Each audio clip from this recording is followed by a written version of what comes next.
Minimalism isn't about what you don't have, it's about being able to see what you do have.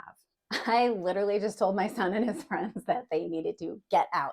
I tried to do it politely and they didn't really get it, but I was like, I'm gonna be filming and y'all are loud.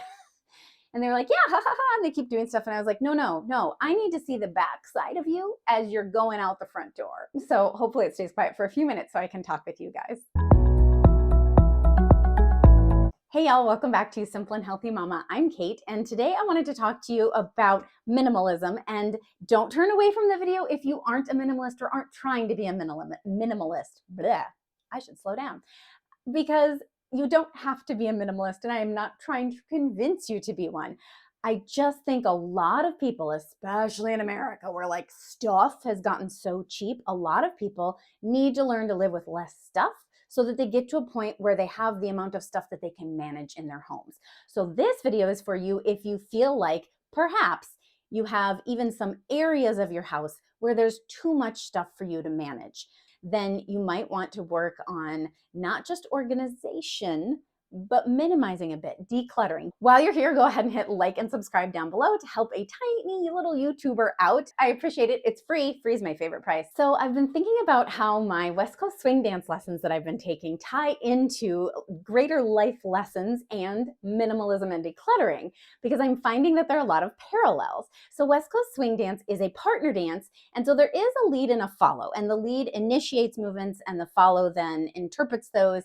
But it's become much more of a conversation and a lot more improvised than some of the more traditional partner dances. Like I used to do ballroom dance, where it's much more rigid in what you're going to do. So the lead leads and the follow follows, and it's much stricter in what you have to do then. There's not as much room for interpretation. How this relates to organizing and decluttering and minimalism is that one of the main things that my teacher has been trying to impart to me is that it is better in dance. I think what they say is it is almost always the right answer to remove rather than add more noise to your dance. Less is more. And I see this in other styles of dance sometimes when there's like a great choreographer. Like I love Derek Huff, who was on Dancing with the Stars, and he's done all this other stuff now. He's a fabulous choreographer. My one thing about his choreography that I think he could change to make it even better is that his choreography becomes so chaotic and rushed sometimes that the dancers look like they are sprinting to keep up with the choreography, and there's not time for calm, and there's not that is dichotomy the right word? There's not that balance of like the quick and the slow, the super fast movements, the super flashy stuff with slow, sweet, careful movements. And so in dance and in our homes, you want to find the balance of like, what's the right amount of stuff in there? And I love hearing from my teacher that like, I need to take things out to make my dance less chaotic. To make the things that I want to stand out, I have to peel away the other junk.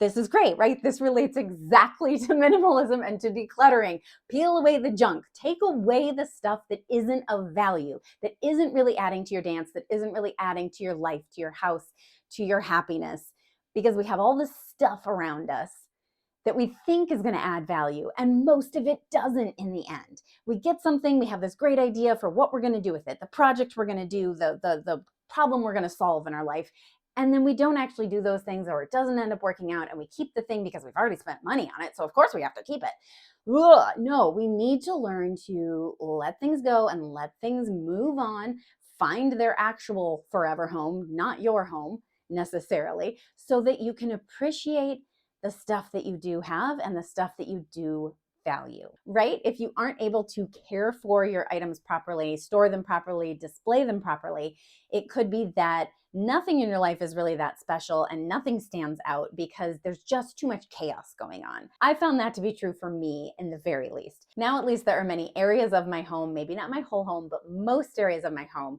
that feel calm and manageable and like we have the right amount of stuff in there. So if you want to look up West Coast swing dancing, it is listed on YouTube. You can look it up as West Coast swing dancing.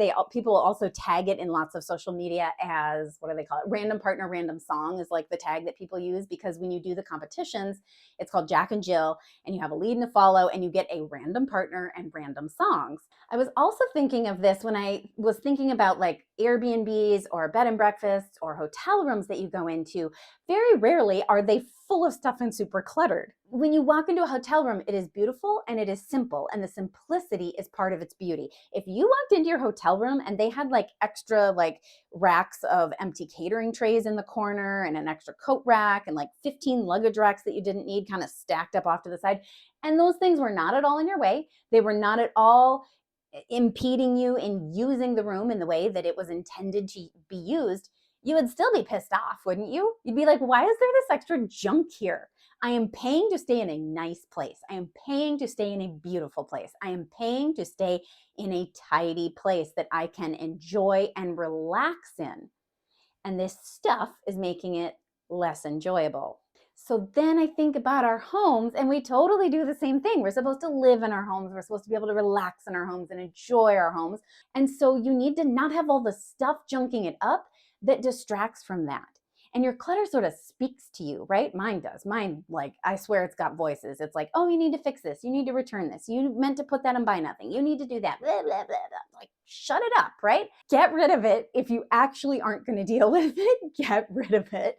And limit what you bring in so that your home can have that calm feeling that you have when you go into a freshly cleaned, tidy hotel room.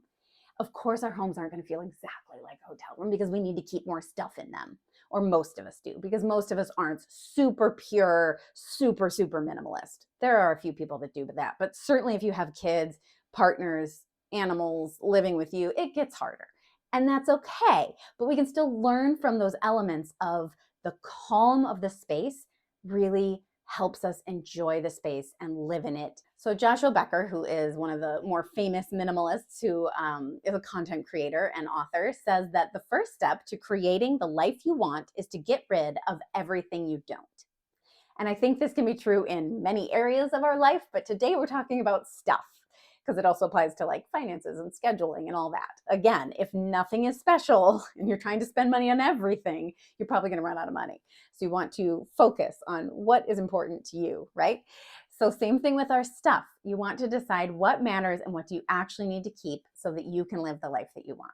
So for today, I want you to think about how when you see someone dancing or doing any sort of art, that sometimes there's this balance of not more is more is more, but sometimes less is more. There's quiet and there's substance.